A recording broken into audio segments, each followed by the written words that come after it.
ఎవరికైనా సరే nation first దేశ రక్షణకు సంబంధించిన అన్ని పనులు చట్టం పరిధిలో చేయడం కష్టం. ఒక్కోసారి అండర్ కవర్ ఆపరేషన్లు అవసరమవుతాయి. శత్రు దేశాల కుట్రలను ముందే పసిగట్టి వెంటనే కౌంటర్ ఆపరేషన్లను మొదలు పెట్టాల్సిన అవసరం ఏర్పడుతుంది. సరిగ్గా అప్పుడే ఎంటర్ అవుతాడు సూపర్ హీరో జేమ్స్ బాండ్ 007. ఇది మనకు ఏ జేమ్స్ బాండ్ ఉన్నాడు? ఇంతకీ మన దేశంలో జేమ్స్ బాండ్ ఎవరనే కదా మీ డౌట్. ఆయన ఎవరో మీరే చూడండి.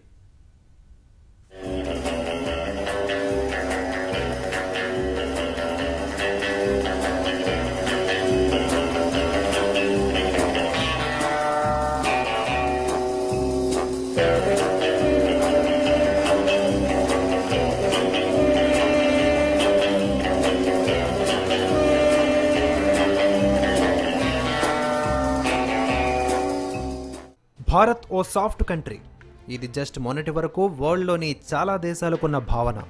ఇక భారత్కు శత్రు దేశం ఏది అంటే టక్కున వచ్చే సమాధానం పాకిస్తాన్. అవును, పాకిస్తాన్ మన దేశంతో ఇప్పటికే 4 యుద్ధాలు చేసింది. 4 సార్లు చావు దెబ్బలు తిన్నది. అంతేకాదు 1971లోనైతే ఏకంగా తూర్పు పాకిస్తాన్ను సైతం కోల్పోయింది. ఇక ఇండియాను డైరెక్టుగా యుద్ధంలో గెలవలేమని గ్రహించిన పాక్ పాలకులు దేశంలో సీమాంతర ఉగ్రవాదాన్ని మొదలుపెట్టింది. మన దేశం కూడా పాక్ టెర్రర్ నెట్వర్క్ను ధ్వంసం చేసే గురుతర బాధ్యతను ఓ ఏబుల్ ఇంటెలిజెన్స్ ఆఫీసర్కు అప్పగించింది. ఆ ఆఫీసర్ పేరే అజిత్ దోవల్.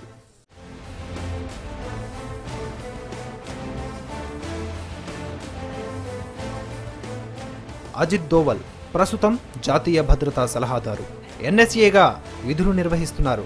ఆయన జీవితం మొత్తం జేమ్స్ బాండ్ సినిమాను తలపిస్తుంది. ధోవల్ 1945 ఉత్తరాఖండ్లో జన్మించారు. 1968లో కేరళ కేడర్ కింద ICSకు డోవల్ ఎంపికయ్యారు. దేశ రక్షణ కోసం ఆయన ప్రాణాలకు తెగించి పనిచేశారు. కేవలం సైనికులకు మాత్రమే దక్కే కీర్తి చక్ర అవార్డు పొందిన తొలి IPS అధికారి ఆయన.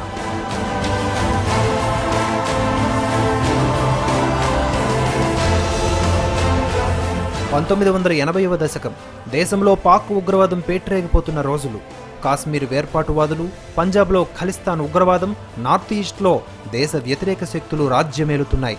ఈ దశలో ఉగ్రవాద మోకల వెన్ను విరిచే బాధ్యతలను అజిత్ దోవల్ అందుకున్నారు. 1980లో ఈశాన్య భారతంలోని మిజోరంలో మిజే నేషనల్ ఫ్రంట్ అధినేత లాల్ డెంగా దేశాన్ని విచ్ఛిన్నం చేసే కుట్రకు తెరలేపారు. ఏకంగా మిజోరంను ప్రత్యేక దేశంగా చేయాలనే డిమాండ్తో నార్త్ ఈస్ట్లో విధ్వంస కార్యకలాపాలను మొదలుపెట్టాడు. దీంతో రంగంలోకి దిగిన అజిత్ దోవల్ తనదైన శైలిలో సమస్య పరిష్కారానికి శ్రీకారం చుట్టారు.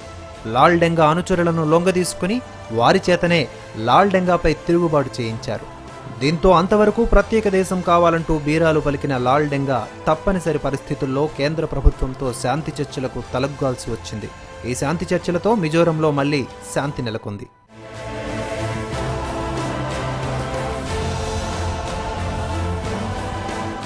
1984 పంజాబ్లో ఖలిస్తాన్ ఉగ్రవాదులు రెచ్చిపోయారు.